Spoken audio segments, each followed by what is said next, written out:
दनिया आरा सलपड़ मोटर मार्ग पर घटिया निर्माण कार्य का मामला सामने आया है। प्रधानमंत्री ग्राम सड़क योजना के तहत बनाई जा रही 28 किलोमीटर लंबी सड़क पर डामरीकरण की गुणवत्ता इतनी खराब है कि डामर हाथ से उखड़ रहा है। सड़क की दुर्दशा पर क्षेत्र के पूर्व विधायक एवं पूर्व विधानसभा अध्यक्ष गोविंद सिंह कुंजवाल ने मौके पर पहुंचकर सड़क का मौका मुआयना किया। उन्होंने स्थानीय ग्रामीणों और अपने समर्थकों के साथ मिलकर शासन प्रशासन के खिलाफ नारेबाजी की और निर्माण कार्य में की गई लापरवाही पर कड़ा ऐतराज जताया।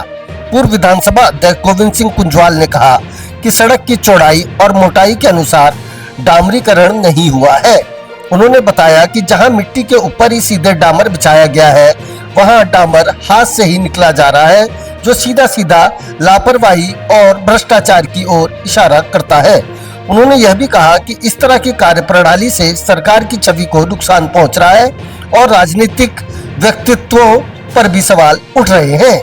कुंजवाल ने विभागीय अधिकारियों को सख्त चेतावनी देते हुए कहा कि यदि जल्द ही सड़क की गुणवत्ता जांचकर सुधार नहीं कराया गया तो वे ग्रामीणों के साथ धरना प्रदर्शन कर आंदोलन करने को बाध्य होंगे।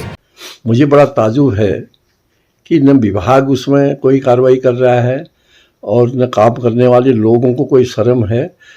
जिस तरह का वो डामर हो रहा है वो सीधे सीधे हाथ से उखड़ जा रहा है। नीचे मिट्टी पड़ी हुई है, मिट्टी के ऊपर डामर डाल रखा है, स्पष्ट वो खाड़ते समय वो दिख रहा है। तो ऐसे में जो बजट का दुरुपयोग हो रहा है उसकी जिम्मेदारी कौन लेगा?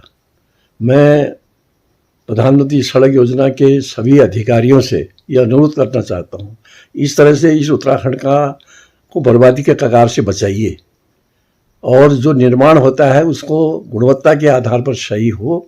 और मैंने देखा उस डामरीकरण में सारे मानकों को ताक में रख दिया गया है और कहीं कोई मानक के आधार पर काम नहीं हो रहा है।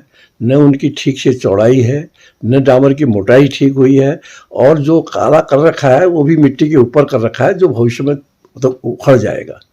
तो इसलिए इसमें निश्चित रूप से ध्यान देना चाहिए। तमाम प्रकार की अफवाहें आज समाज के अंदर फैल रही हैं, यहाँ तक कि सरकार को भी उसमें इन्वॉल्व कर रहे हैं, दूसरे लोगों को इन्वॉल्व कर रहे हैं। तो ऐसी स्थिति में हमारी जो हम लोग राजनीतिक लोग हैं, सबकी छवि खराब होती है।